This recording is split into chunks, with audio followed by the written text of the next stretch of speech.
Atirgul opa, bugungi podkastda qaysi mavzu haqida gaplashamiz? Assalomu alaykum. Bugungi podkastimizda stress haqida gaplashamiz. Hozirda juda ham yosh kattalarda ham, yoshlarda ham uchrayotgan kasallik. Ko'pchilik stressni ruhiy holat deb o'ylashadi, lekin stress tanada ham yashaydi. Aha, bugungi podkastimiz juda ham qiziq mavzuga bag'ishlangan ekan. Bo'lmasam savollarni beraman sizga. Stress qanday qilib jismoniy og'riqqa aylanadi? Agar bizga kelgan bemor stress bilan bog'liq bo'lsa, qanaqadir stress olgan bo'lsalar, o'sha ularga tushuntiramiz. Tana himoya rejimiga o'tib oladi-da, mushaklar taranglashib ketadi.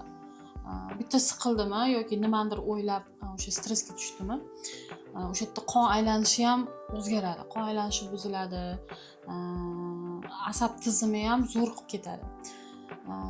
Mana shu stressga tushgandan keyin o'sha mushaklar hammasi taranglashgandan keyin bo'yinda, belda o'sha og'riqlar paydo bo'ladi. Ya'ni stressni o'zi bermaydi og'riq. Qanaqadir kasalligi bo'lsa, stressga tushsa, o'sha qo'zg'atib qo'yadi o'sha og'riqlarini.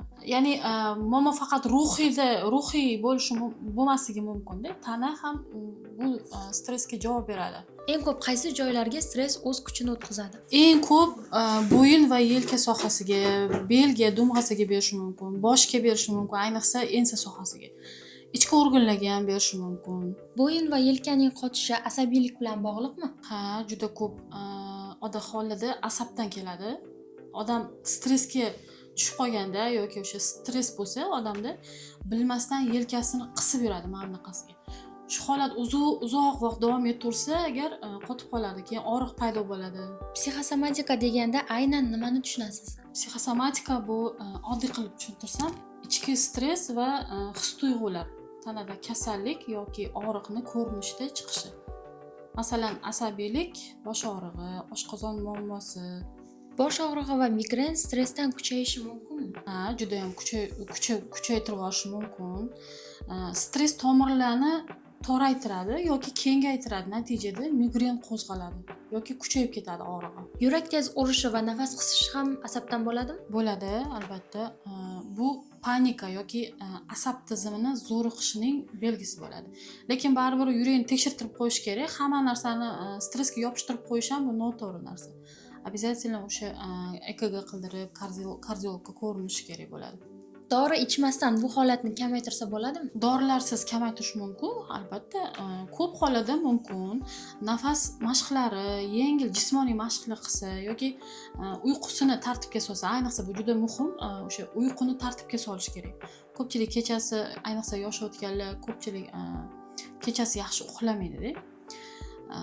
Mana yoshlarimizda telefon, kompyuterni vaqtincha kamaytirish kerak, massaj yoki issiq muolajalar olish kerak bo'ladi. Kineziologiya stress bilan qanday ishlaydi? Kineziologiya mushaklar orqali tanadagi bloklarni topadi. Tananing tarang joylarini bo'shashtirib, asab tizimini balansga keltiradi, ya'ni o'sha muvozanatga keltiradi.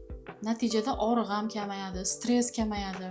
Akupunktura asab tizimini tinchlantirishga yordam beradimi? Asab tizimini juda yaxshi tinchlantirib beradi akupunktura, ya'ni igloterapiya deymiz. Qon aylanishini yaxshilab beradi, mushaklarni bo'shashtiradi. Hali aytdik-ku, stressga tushganda mushaklar taranglashib qoladi deb. O'sha akupunktura o'sha taranglashgan mushaklarni bo'shashtirib beradi. Ko'p odamlarda stress bilan og'riqni kamaytirib beradi. Qaysi belgilar psixologik emas, jismoniy muammolar ekanini ko'rsatadi? E'tibor bering, og'riq tinmasdan kuchayib boryapti-da, lekin qo'l oyoqda uvishlar bo'lyapti, kuchsizlik bor. Tunda ham og'riq kuchli, keyin travmadan keyin boshlangan bo'lishi mumkin. Dori ham yordam bermaydi bu narsaga. Shunaqa bo'lsa, albatta tekshiruv qildirish kerak. Uy sharoitida stressga qarshi qanday mashqlar yordam beradi? Qattiq asabiylashganda yoki o'sha jahli chiqib ketadi-yu, bolalargami yo qo'shnisi kimdir kelib qolsa yoki qaynonasi bilan kelin urushib qolishi mumkin. Shunaqa paytda nafas mashqlarini qilsa bo'ladi, yengil jismoniy mashqlar qilsa bo'ladi yoki uyquni tartibga solish kerak. Eng birinchi o'sha hali tepada aytib o'tib ketdik. Telefon, kompyuterlarni vaqtincha kamaytirib turish kerak. Yengil o'sha o'zlarini juftlaridan so'rashlari mumkin. Massaj, o'sha issiq muolajalar olsa bo'ladi. Podkast yakunida stress bilan yashayotganlarga qanday maslahat berasiz? Agar sizda ham stress tufayli tanada og'riqlar his qilayotgan bo'lsangiz, Rahmatullayev neyrokineziyologiya klinikasiga murojaat qiling.